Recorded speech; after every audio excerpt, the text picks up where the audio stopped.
Hello, this is a small, quick little tutorial for you guys of our liquid-fueled burning box steel automation with a shutoff, emergency shutoff.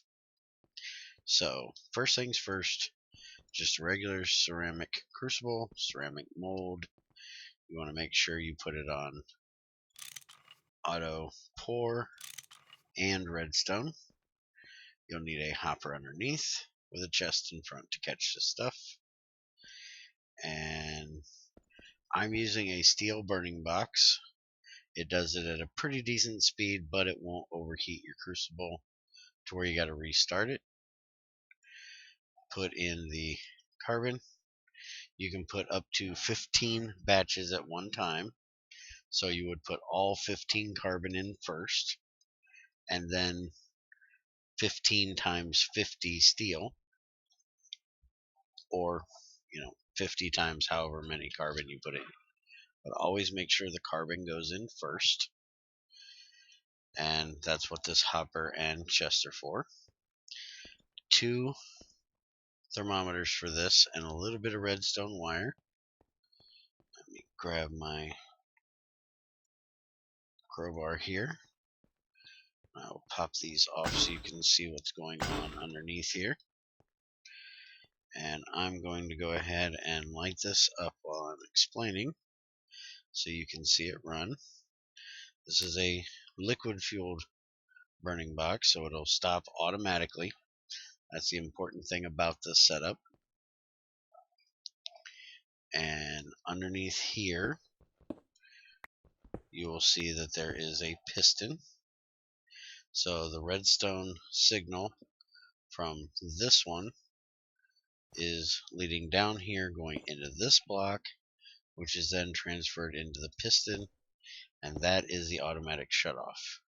So if at any time this one gets greater than 2450, which is 50 degrees below it melting down, it'll kick the piston up and shut it off.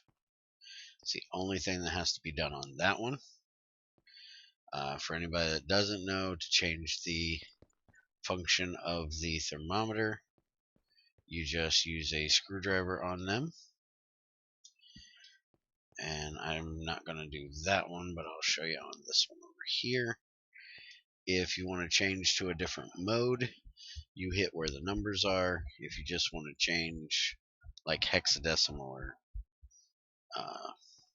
but if you just want to change its mode, you click on the front of the thermometer, kind of where the thermometer it is right there. There's your percentage, your greater than, equals, less than, target, which is a target temperature, and then I still don't know what the red ones are for. And then back to normal. So that's how you set it to your greater than. This one is anything greater than 2046, which is what steel melts at, will send a redstone signal out and into this mold. That's what tells it to pour.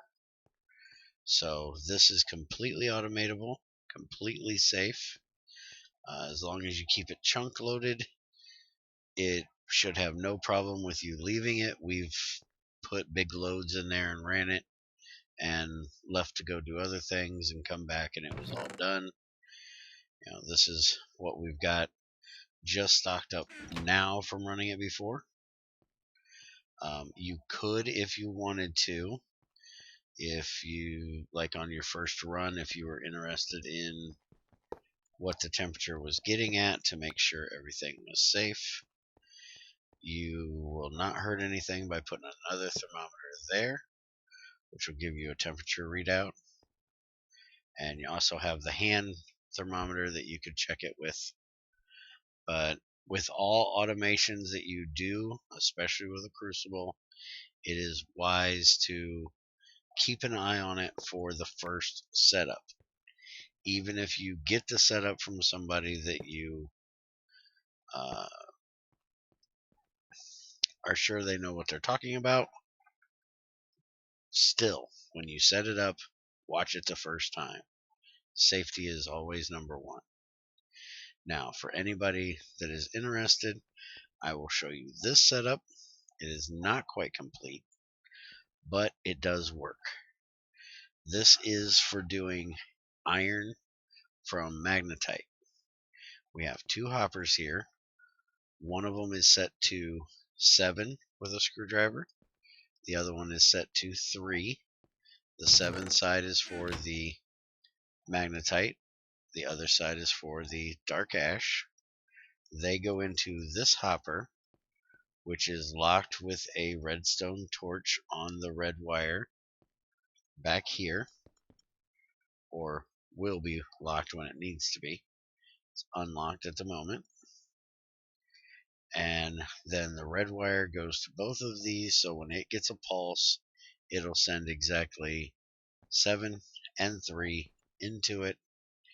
And when this is empty, which is what this weight-o-meter is for, when it's equal to 0, it'll kick on this pulsing circuit, which is what this is here.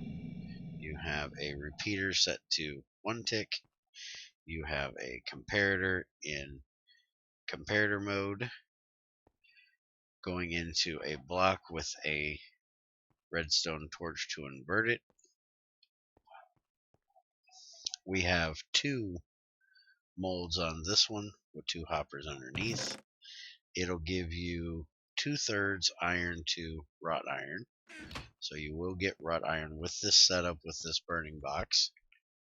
I do believe we have ran this as well with iron or steel burning box.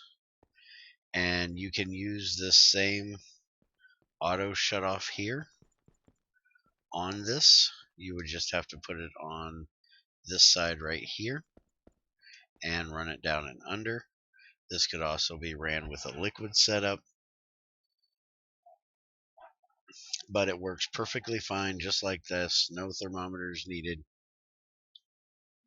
As long as you have about a stack of magnetite to do, 1 stack of charcoal will not let it go over. We have done a lot of iron for magnetite with this testing. I actually used about 3 stacks of iron out of here the other day, and you can see I still have almost 3 stacks in there. So thanks to Theosis for setting this one up for us. He did a great job. This one here is my own invention. So I hope you guys enjoy, and hope it helps you make lots and lots of iron and steel. If you have any questions, let me know, and I'll do my best to answer them. Have a great day.